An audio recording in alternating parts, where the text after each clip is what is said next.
Jan Suraj party founder Prashant Kishore has given a statement on RJD leader Tejasvi Yadav's promise of providing a government job for every household in Bihar.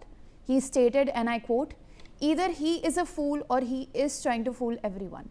Listen in to what he had to say. उसको कोई उसको उसका ना कोई कहा कि मेरे पास vision है, मैं दूंगा ना। तो वो हाँ तो ठीक है। 78 साल के बिहार की देश की आज़ादी के बाद बिहार में 26 लाख के आसपास लोग नौकरी करते हैं और उस 78 साल में 18 साल तो तेजस्वी यादव राजद की सरकार रही या उस सरकार के बड़े हिस्सा रहे हैं। तो अगर 18 साल में आप कुछ लाख जॉब देने का उन्हीं की बात अगर मान ले तो 4-5 लाख जॉब आपने दिया है, तो अगले 2 साल में आप 3 करोड़ नौकरी दे देंगे।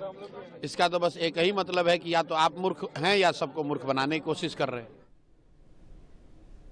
All right, so this is a rather bold statement from Prashant Kishore, wherein he has launched a scathing attack on the RJD leader's promise to provide a government job for every household in Bihar, saying that he is either a fool or trying to fool everyone. Now this comes as on 9th October, RJD's Tejasvi Yadav had promised that within 20 days of the formation of the Mahagathbandhan government, it would pass a law that would ensure a government job for every household in Bihar.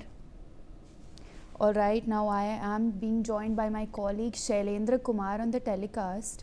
Now Prashant Kishore has taken a direct shot at Tejasvi Yadav's ambitious one job per family promise, and he's said that Tejasvi is either a fool or he is trying to fool the people of Bihar. These are other strong words coming in from him. What do you make of it?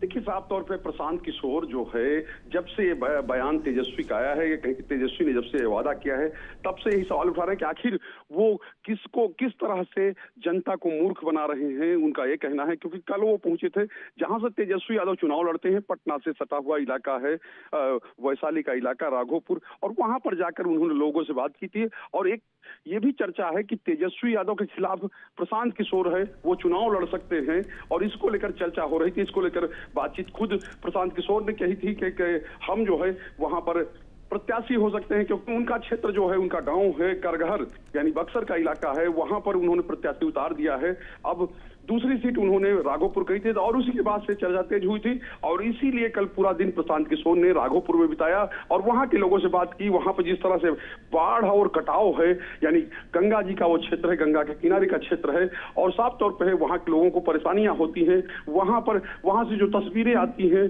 वो बिल्कुल अलग होती हैं, भयावह होती हैं, और उनके बीच में प्रशांत किशोर गए थे और वहां पर उन्होंने एक तरह से तेजस्वी यादव ने जो वादा किया है, उनके क्षेत्र की जो स्थिति है उसको लेकर सवाल उठाए और ये कहा कि हम यहाँ पर प्रत्याशी तय करने के लिए आए हैं। प्रत्याशी जिसको लोग कहेंगे, क्षेत्र की जनता कहेगी, वही प्रत्याशी होगा। दूसरी एक बड़ी बात ये निकलकर सामने आई, क्योंकि जैसे ही चुनावों की यानी घोषणा हुई और उसके बाद जब प्रशांत किशोर की पार्टी का पहला जो कहे कि प्रत्याशियों की सूची आई 51 की, उसके बाद ही एक सूचना आई कि तेजस्वी यादव 2 जगह से चुनाव लड़ सकते हैं, यानी दूसरी सीट फूलपरास होगी, वहां से चुनाव लड़ सकते हैं, और राघोपुर से भी चुनाव लड़ सकते हैं। और इसको लेकर भी एक बड़ा बयान जो है वो प्रशांत किशोर दे रहे हैं कि हमारी हुई तभी वो 2 सीटों पर लिए तैयार हो गए, और उनकी स्थिति वही होगी जो राहुल गांधी की हुई थी। यानी कि जिस तरह से राहुल गांधी 2019 में चुनाव हारे थे अमेठी से, वैसे ही इस बार अमेठी वाली ही स्थिति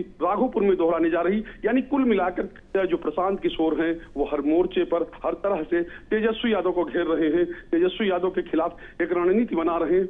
और यही वजह है कि जब उन्होंने हर घर में सरकारी जॉब का, यानी हर घर में एक व्यक्ति को सरकारी जॉब देने का वादा किया है, दावा किया है, और ये कहा है कि मेरे पास पूरा इसका मैकेनिज्म है, यानी कैसे जॉब देना है, किस तरह से जॉब देना है, कैसे अधिनियम बनाना है, कैसे उसको 20 महीने में पूरा करना है। और उसको लेकर जितने भी दल हैं, कहीं कि कांग्रेस के नेता हैं पप्पू यादव, वो भी सवाल उठा चुके हैं, और इसके अलावा अन्य जो विपक्षी दल हैं वो तेजस्वी यादव पर सवाल उठा रहे हैं कि आखिर 2 करोड़ 76 लाख परिवार यहाँ पर रहते हैं बिहार में, और जो जातीय जनगणना हुई उसके दौरान ये संख्या निकल कर आई, और उसके बाद लगातार परिवार बढ़ते रहते हैं क्योंकि परिवारों में विभाजन होता है और लोग अलग होते हैं अपने परिवारों से। तो ऐसे में कम से लगभग 3 करोड़ नौकरियां वो कहां से लाएंगे, क्योंकि बिहार में कुल मिलाकर 26.5 लाख के आसपास सरकारी जो जॉब है, सरकारी नौकरियां हैं। तो साफ तौर पे एक बड़ा जो है बड़ी चीजें जो है वो चल रही है अभी बिहार में।